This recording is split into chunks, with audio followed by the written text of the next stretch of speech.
یہ اردو ریڈیو قطر FM 107 ہے۔ باب عبید طاہر سے آج کا پہلا نشریہ سماعت کیجیے۔ ابتدا میں پیش خدمت ہیں اس وقت کی اہم سرخیاں۔ وزارتی کونسل نے عید الاضحیٰ کے مبارک تہوار کی آمد پر صاحب سمو امیر شیخ تمیم بن حمد آل ثانی کی خدمت میں مبارکباد پیش کی ہے۔ دیوان امیری نے عید الاضحیٰ کی چھٹیوں کی تفصیلات کا اعلان کر دیا ہے۔ قطر نے کہا ہے کہ وہ پائیدار ترقی کے اہداف کو حاصل کرنے کے لیے کم ترقی پذیر ملکوں کی مدد اور سپورٹ جاری رکھے گا۔ اور امریکی وزارت خارجہ نے کہا ہے کہ ایران نے ایٹمی مذاکرات کو دوبارہ شروع کرنے کے لیے مزید کچھ وقت مانگا ہے۔ اور اب پیش خدمت ہے اردو ریڈیو قطر FM 107 سے آج کا پہلا مفصل نشریہ۔ بسم اللہ الرحمن الرحیم۔ صاحب سمو امیر شیخ تمیم بن حمد آل ثانی نے فرانس کے صدر جناب ایمانوئل ماکروں کو ان کے ملک کے قومی دن کے موقع پر مبارکباد کا برقی پیغام ارسال کیا ہے۔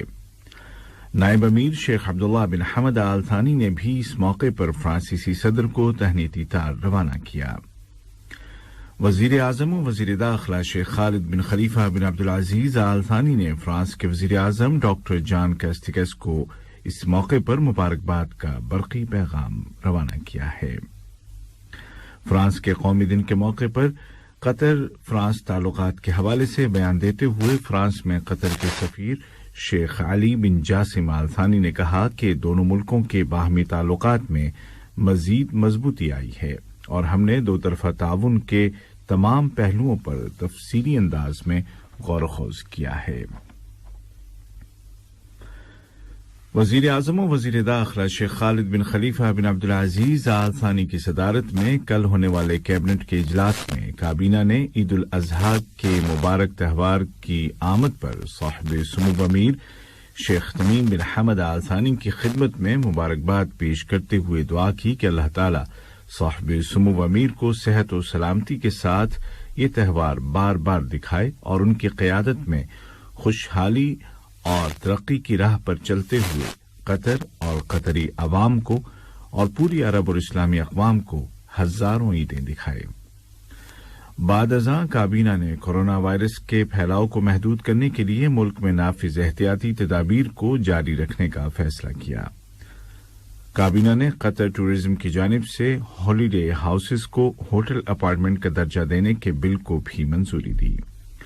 ہالیڈے ہاؤسز ایسے فرنشڈ گھروں کو کہا جاتا ہے جن کو ان کے مالکان چھٹیوں کے دوران کرائے پر اٹھا دیتے ہیں، چاہے وہ اسٹوڈیو ہوں، فلیٹ ہوں، ویلے ہوں یا عام گھر۔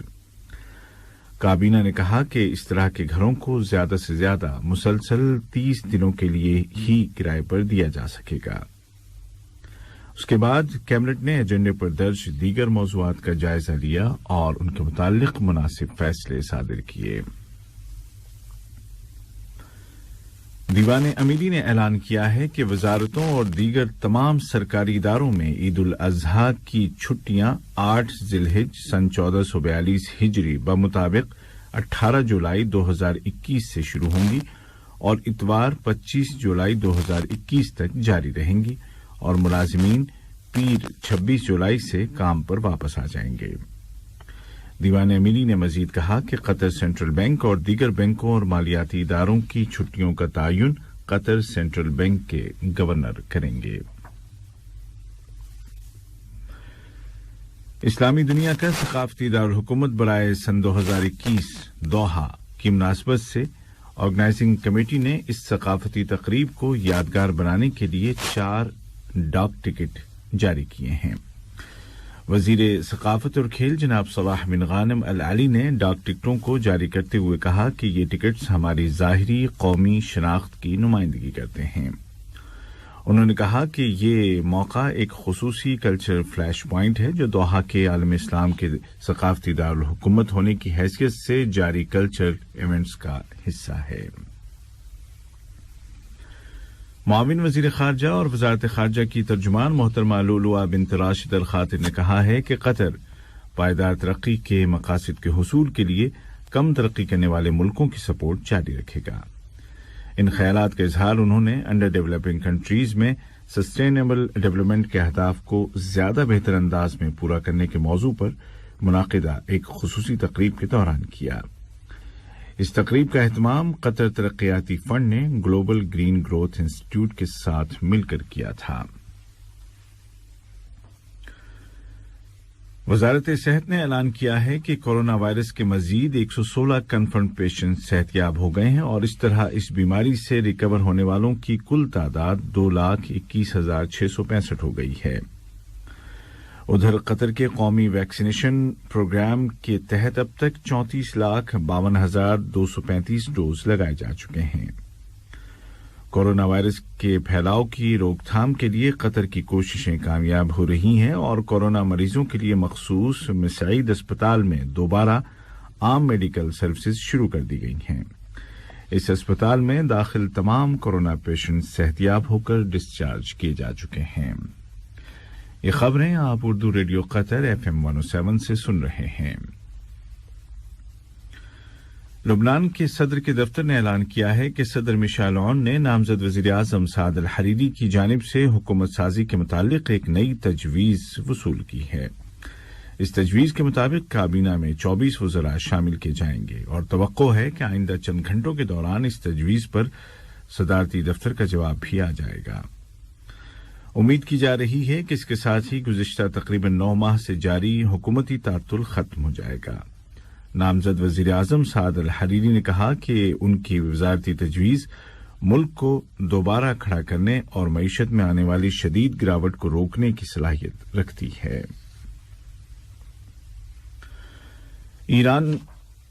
امریکہ نے کہا ہے کہ وہ ایران کے ساتھ ایٹمی مذاکرات دوبارہ شروع کرنے کے لیے تیار ہے، لیکن تہران نے مزید کچھ وقت مانگا ہے جب تک کہ اقتدار نومنتخب صدر جناب ابراہیم رئیسی کو منتقل نہ ہو جائے۔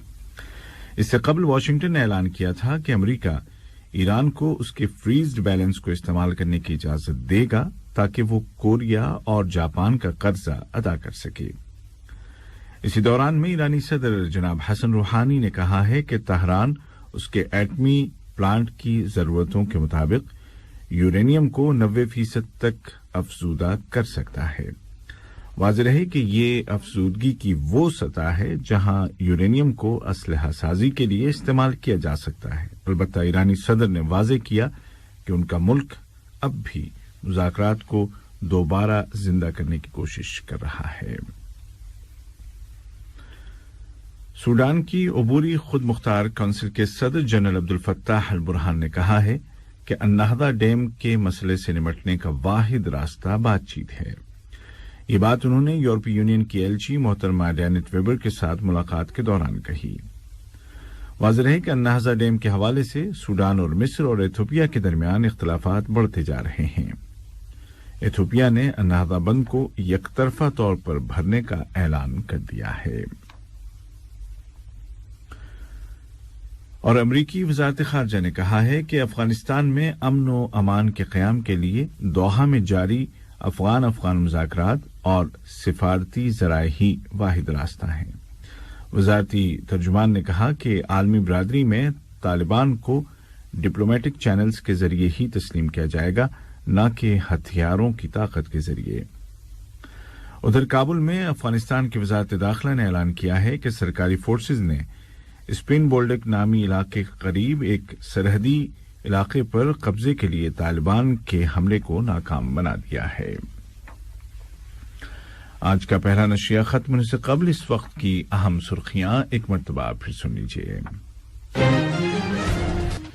وزارتی کونسل نے عید الاضحیٰ کے مبارک تہوار کی آمد پر صاحب سمو امیر شیخ تمیم بن حمد آل ثانی کی خدمت میں مبارکباد پیش کی ہے۔ دیوان امیری نے عید الاضحیٰ کی چھٹیوں کی تفصیلات کا اعلان کر دیا ہے۔ قطر نے کہا ہے کہ وہ پائیدار ترقی کے اہداف کو حاصل کرنے کے لیے کم ترقی پذیر ملکوں کی مدد اور سپورٹ کو جاری رکھے گا۔ اور امریکی وزارت خارجہ نے کہا ہے کہ ایران نے ایٹمی مذاکرات کو دوبارہ شروع کرنے کے لیے مزید کچھ وقت مانگا ہے۔ اردو ریڈیو قطر FM 107 سے آج کا پہلا نشریہ اپنے اختتام کو پہنچا۔ اسی کے ساتھ عبید طاہر اور تکنیکی معاون سلمان المومن کو اجازت دیجیے۔ خدا حافظ۔